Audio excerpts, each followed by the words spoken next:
was doing it was going to be fabulous, so I said, okay, fine. So here I am. For me, I get the question a lot. People are constantly asking me, like, how do you balance it all? And when I think back, like, to the beginning of my career, you know, I set out to make a mark in this industry. I came into the music business not really pursuing a career in it, but kind of having these opportunities afforded to me that I realized I just had to take advantage of. But the one thing that I always had in the back of my head, because as I met other women in this business, I would constantly hear, it's impossible to have it all, and you're not going to meet any good men, and there's no way to balance the two. And I realized that a lot of that had to do with us as women. You know, it's kind of where our headspaces are. The expectations that we have, for the men in our lives, you know, the expectations that we think we have to impose on them. You know, I think one of the keys to being or balancing a successful relationship is being clear about who you are and what you bring and what you're looking for, so that you're not putting the brunt of your happiness and your expectations and your goals and your aspirations on someone else. Because that's a lot of pressure to put on a relationship. We, you know, read about it all the time, we hear about it all the time. You're supposed to have this guy who, you know, is super successful, ultra handsome, can pick you up, flip you around, and pay all the bills. It's like, you know, one thing. But for me, because, you know, my focus was on other things. I had all these things that I was trying to accomplish, and I was, you know, making headway in those things. I wasn't looking for that. I didn't need that. I needed somebody who was going to support me in those endeavors. Somebody who wasn't going to stress me the hell out. Somebody who wasn't going to be doing stuff that was going to distract me when I needed to be here focusing on this, because he's so insecure that he needs attention over there. You know, so it all comes down to what you look for in that other person. And the other thing that I talk about a lot as well, because I got very, very lucky. First of all, I broke one of my own cardinal rules. I don't believe in eating where you shit. But, or I should say where you work, sorry ladies. But my husband actually did security for Busta Rhymes. While I was managing Busta, he was his security guard. And the first time we met, there was a little bit of a spark, but I was like, we don't go there, we don't do that. And after months of working together and one long tour overseas, one thing led to another. And it was like, okay, we've got a decision to make. So the decision was the fact that I didn't like the perception of me dating somebody that I worked with, but I wasn't going to let that hinder me making a decision to be with him. It was also about the fact that during the day, during the work hours, I was the boss, and I'm a ball buster, and then I expect to be able to go home and cuddle. And he was like, not happening. You done yelled at me all day, you know? So those were kinds of the things that led to our decision. But when we decided that, you know what, we're going to make a go of this, we're going to be in a relationship, what I always admired was the fact that, you know, he took a look at everything that I was trying to accomplish, where he was. We knew that we were going to want to have a family. And he decided, I'll be the one to stay at home. You go out there, you do what you have to do, you're on the trajectory, I'm holding it down here. You know, at that point I'd gotten pregnant with our first child, who is now 15, and he took that baby bottle and slung it in his pocket and was like, you do what you gotta do, I got this. You know, and that was a major, major step, not only for him as a man, but for us as a couple and for our relationship. And what that taught me is that he is so secure and who he is and what he's doing and what his role is in my life, because that's the other thing that you have to be conscious of. What is, you know, what are our roles in each other's lives? How do we support, complement, help each other be everything that we're meant to be? Because that's what we're supposed to do ultimately in a relationship, right? Be there to complement each other, because the happier the other person is, the happier they can make you. All of those cliche things we hear about, those things are all rooted in truth. So when he made that decision, not only was it great for our family, it was great for our relationship. Because then I looked at him and I was like, wow, I'm so important to you that you're willing to take a back seat to everything that I'm trying to do to help me get to where I'm trying to be. And all that did was kind of strengthen the, you know, connection that we had in the relationship. We've been together now 18 years. Our son is 15 going on 16. Our daughter is 10.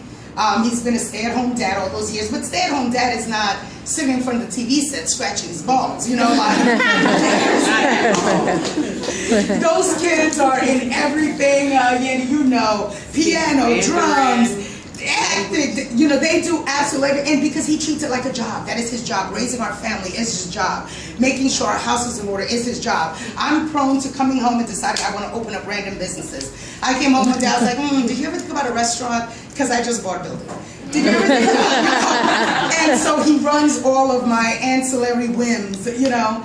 But it took work, and it takes work every single day, because we make a conscious decision to be in the relationship, a conscious decision to make that relationship work. I was just telling somebody the story that at one point, you know, I was traveling all the time and I was working, and we found that we were relegated to like that peck in the morning, peck at night, like, see you. And he read an article and he said, you know, I'm beginning to feel like a little bit of a disconnect. And that's the other thing, communication, talking about it all the time. He was like, this might seem stupid, but they said if we have one French kiss a day, like one intimate sign, you know, it strengthens the connection. And so we started doing it. We started doing it in the morning, you know, like before we left for the day, stinky morning breath, whatever it was. And it deepened the relationship. Like I was like, well, damn, whether it's a little tingling you start to feel that makes you wake up in the morning, or, you know, it actually worked to deepen the relationship. That was a conscious effort on his part to say like, hi, I'm feeling like we're running in two different directions. Let's put a little bit of effort into the romance, you know? And I have those days where I'm like, ugh, with the rest of the world. And I love living in Jersey because by the time I drive home, I feel like I declaw. And I become human again by the time I pull into my driveway. And I walk in the house sometimes still on the phone, and I'm like, ugh. And he's like, you're home now. That energy. And at times I'm like, wait a minute. And then I have to realize, like, this is the sanctity of our home. You know, I have to be able to separate the two. That's work. Because for somebody like me, I'm like, what are you talking about? I've got all this stuff on my plate. I've got to handle my business, but I have to make the decision.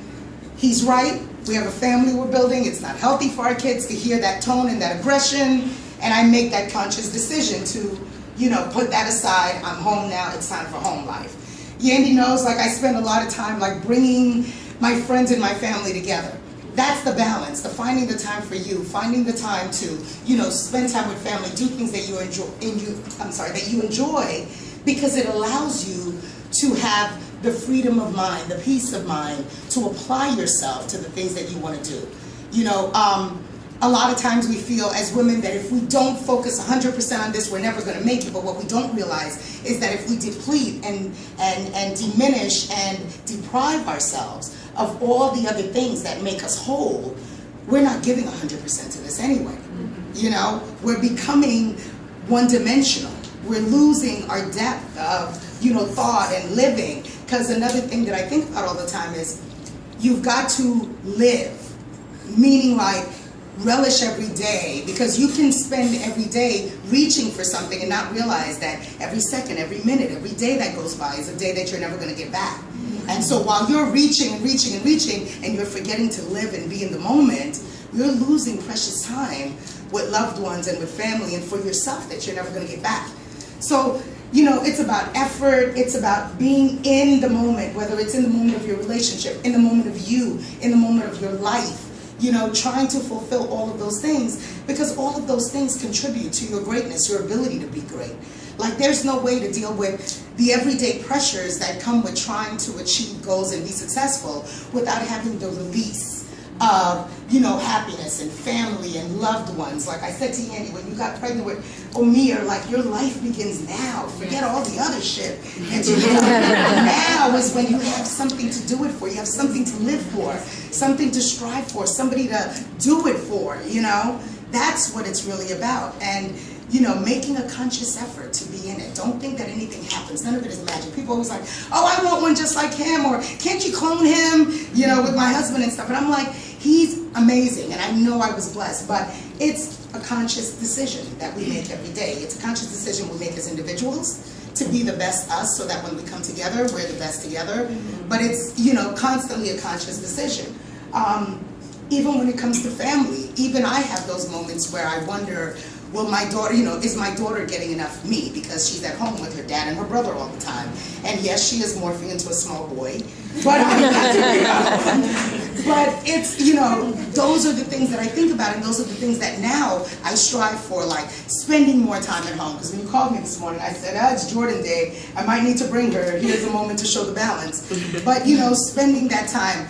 My kids, I worry, because there was so much time spent away from home and traveling. But, when we do get together, and my husband very good about talking to them about the fact that, mommy's out there, she's working, we spend a lot of time talking, we spend the quality time that matters. But again, it's work.